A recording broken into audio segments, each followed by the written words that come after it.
You actually scared me. I thought you were going to be out of arm's length. Yeah, right? No. Because, like, if I wanted to, I could come to your house and kill you now. Okay. Slam dunking into 2024. Shit's caught, bitch.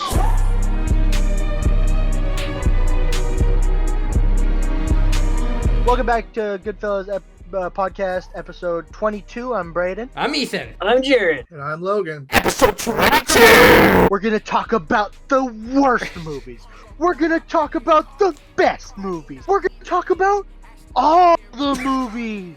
2023 breakdown. We're going to start this episode with our bottom 5 of the year. There's been some stinkers. What did everyone think of the year? There was a lot of good stuff, but looking back on it, 2022 and even 2021 was a better year. There was just more smaller films that I loved a lot more. And also with the strike, sort of shitty year. Honestly, I think 2023 has had like some really great highs. Everything like past the highs is probably some of the worst shit we've gotten because of still recovering from COVID and still the strike. I don't think like we can really complain about the year because we got a lot of good shit. You know what? It's right above mid. So we're going to start by naming our bottom 5 of the year. I am the only one with like a real bottom 10. So I have some dishonorable mentions. So for my first dishonorable mention, which I'm very sad didn't make the bottom 5, Rebel Moon Part 1. I gotta hijack this real quick. I was gonna watch it, okay? I was gonna watch this movie. It's not a fucking real movie. It's not finished. It's a 4-hour film, which is too fucking long to begin It's with. 4 hours? This movie is 4 hours, but they cut it down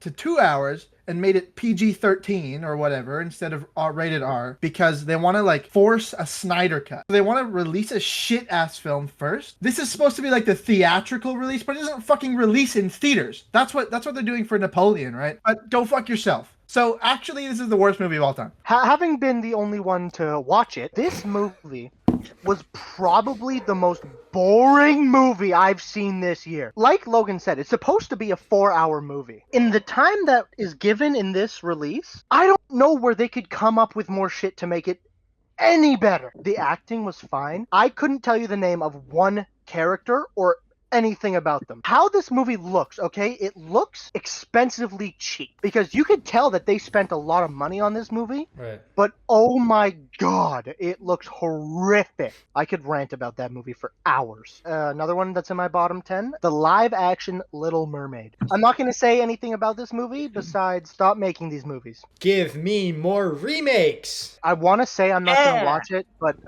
I'll be there. See you in the bottom 10. Snow White.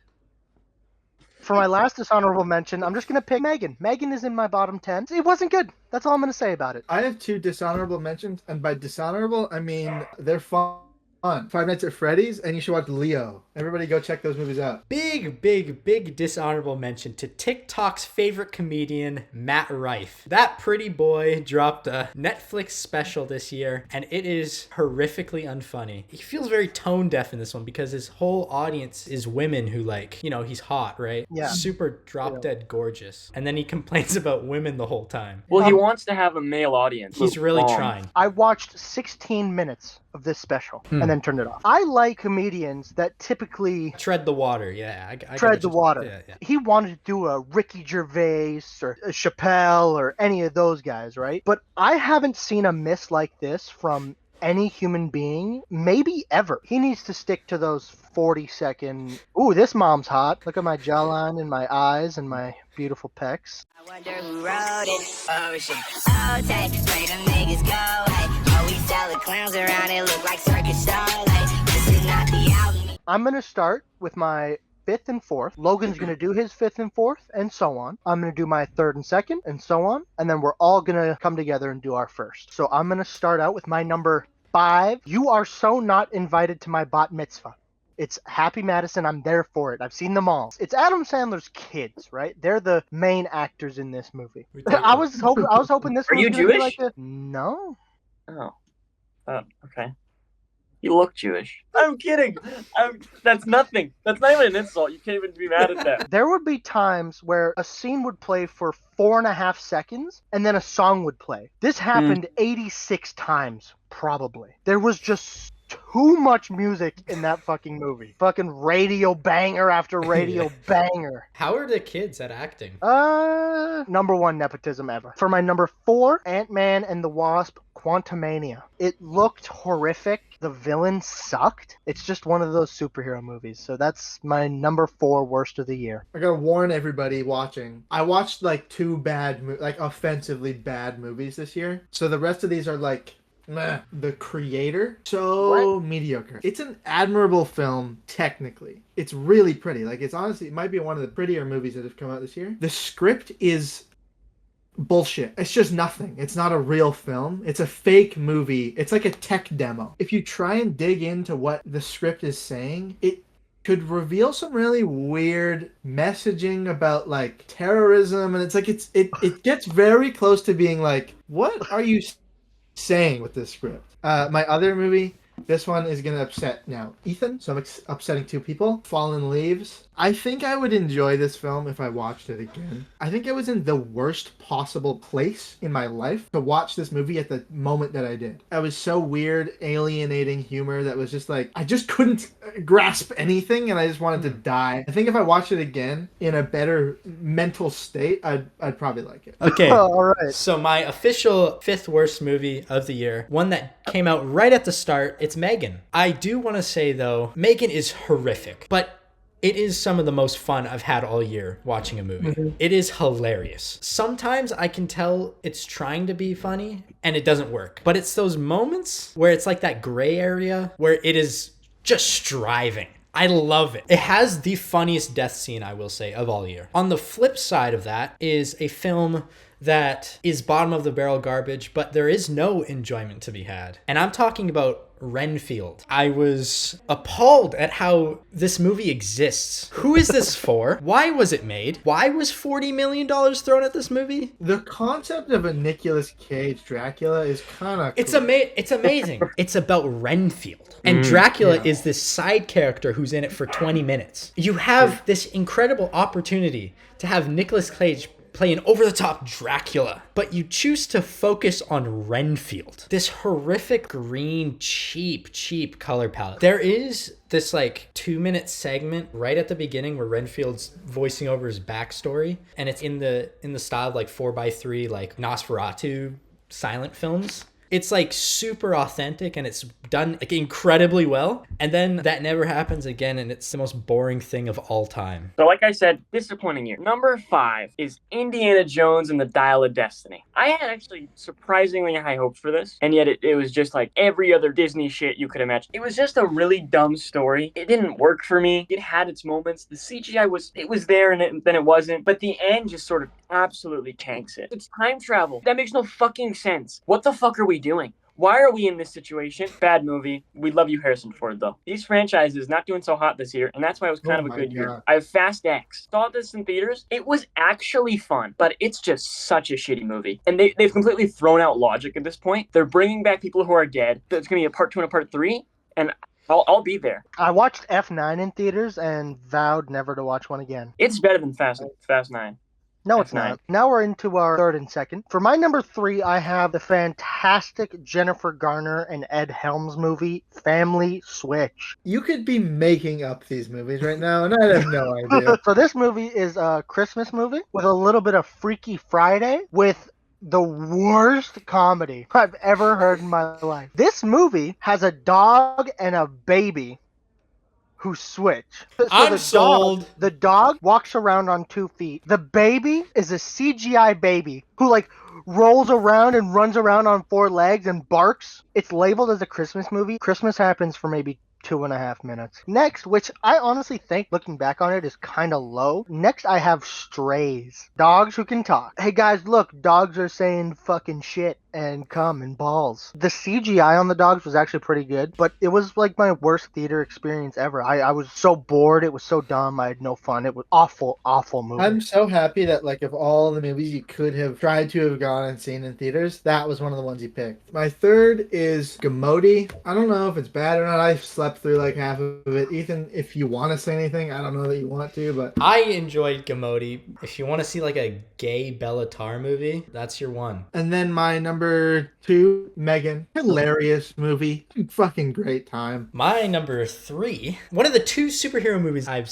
watched this year. This is The Flash. So The Flash is a annoying movie about an annoying character who runs fast with the worst CGI I've ever seen in my life. All love to those CGI artists. I'm sure you got paid for shit and you had about half the time you actually needed. So the last hour of The Flash is the worst superhero movie I've ever seen. I say that truthfully. It is the worst superhero movie I've ever seen, that last hour. Look at this. Oh, See yeah. how big that- Whoa! I never noticed that. So, Brayden, I have a question. Did you watch the movie or were you blindfolded the whole time? For my second worst movie of the year, I should have Flash here because that movie kind of makes me more angry the more I think about it. I'm going for Beautiful Disaster. This movie is, there's not much to say about it. It's just boring and it's exactly what you expect it to be with that poster. It borders on parody a lot of the time. There's a really odd poker gambling subplot. The main character is like this child gambling whiz. She's in college now. She's leaving that past behind of gambling. Number 3, I have You People. You People is like the most mid can get. There's a scene near the end where our main couple kisses for the first time on screen. One of them, out of respect for their significant other, thought it would be a great idea to CGI this kiss. It's interesting that they did it because it kind of seems like they're not as committed to the message of the story if they're not actually gonna do some black and white loving. It would have worked better with no kiss at all. Number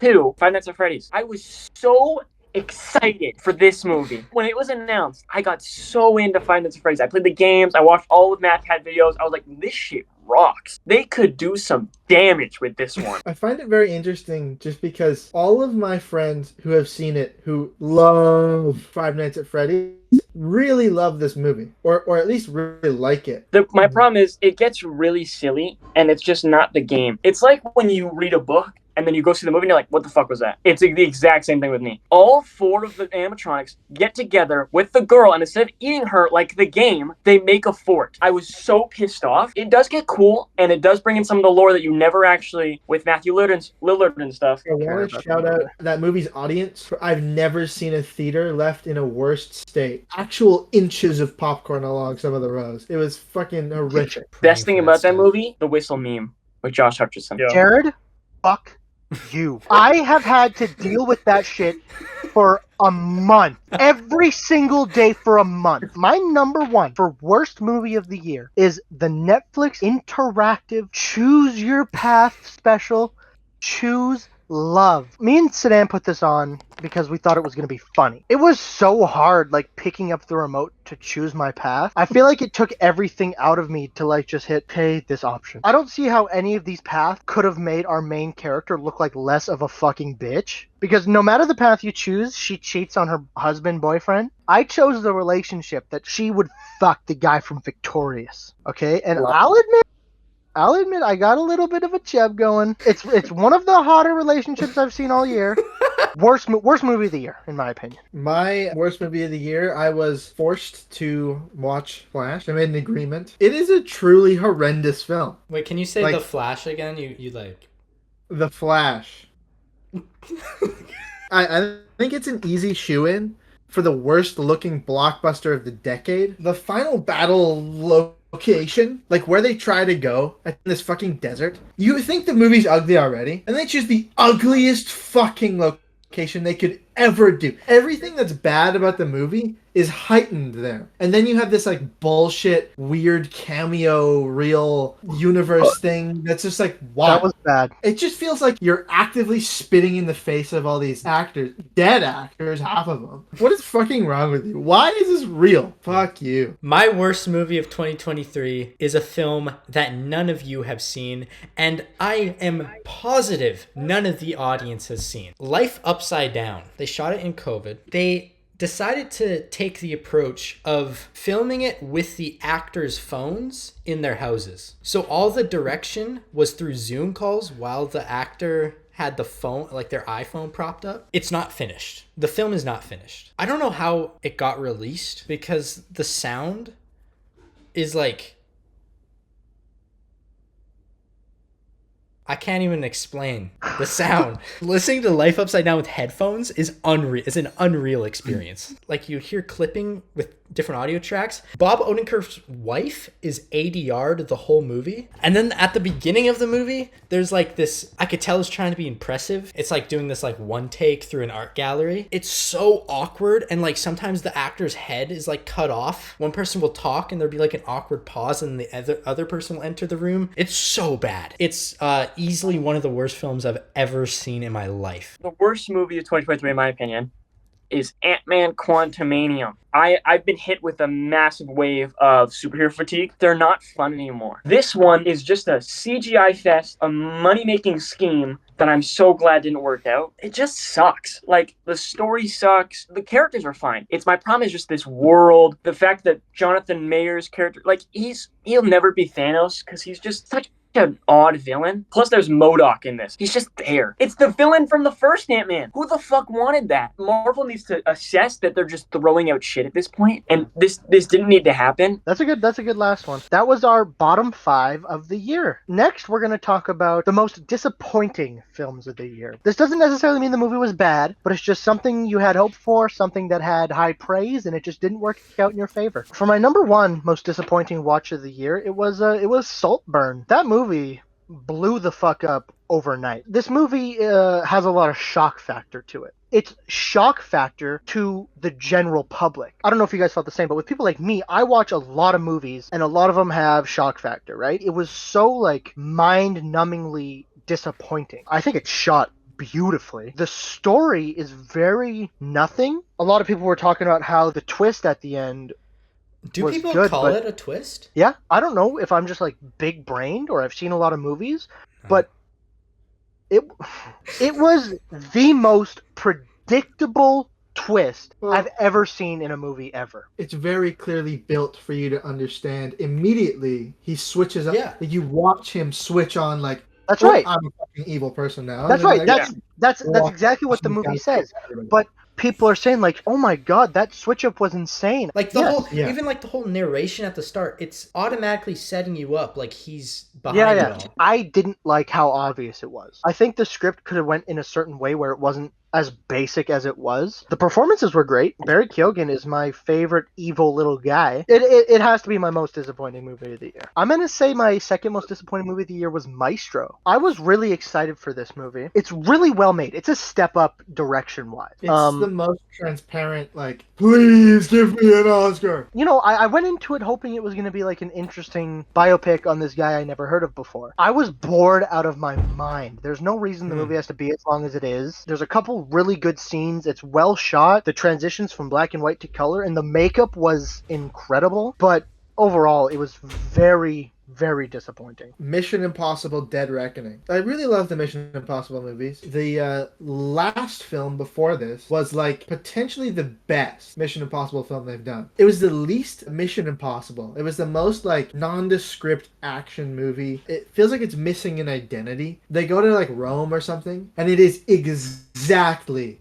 No Time to Die. There's also a sequence that's like, I think it's trying to be John Wick too in a little way. It's like, it's not, it somehow forgot that it has its own distinct identity. And also there's a few like direction and cinematography choices that's just like really weird. There's like very dramatic Dutch angles. Just felt like a major step back from the previous movie. Easily my most disappointed film of the year, Leave the World Behind. I have so much love for Sam Esmail. It makes it hurt even more as I see potential in things in this movie. There's no ending. It ends at the end of the second act. It felt empty. It's all there, like it's Sam Esmail's personality, but it felt meaningless as opposed to his other work where it felt very purposeful. A lot of my friends were like, dude, you should see this movie. Like, oh my God, it's the most psychological thing I've ever seen. It totally just ends. Yeah. And people are like, but that's like the whole thing. And it's like, but like there needs to be an ending. Like, it's fine with keeping an ending ambiguous, but when it actively feels like you're withholding a massive chunk of information from the audience, it feels pointless. My most disappointing film. It's Asteroid City. Wes is so good at doing Wes. This and The French Dispatch, it feels disjointed. And I want to care, but I just become bored. It doesn't work as fluent and as spectacular as other movies he's done that are really freaking good. To use the right terminology, it's artsy fartsy. He does full on Icarus himself here. Like, he does fly too close to the sun. I will admit. Yeah. For me, my kind of defense of it is that I feel like he really knows that and tries to use it to his advantage. I went in thinking, oh my God, this is Wes Anderson's film. I've seen some good reviews. This is going to be great. And then it was just like, I sort of viewed these two as like an experiment. Sounds like from the brief sounds of his next movie, it sounds like he's sort of done with this weird grand experiment. yeah, and I'm is excited for his next one. going to a tapered back kind of film.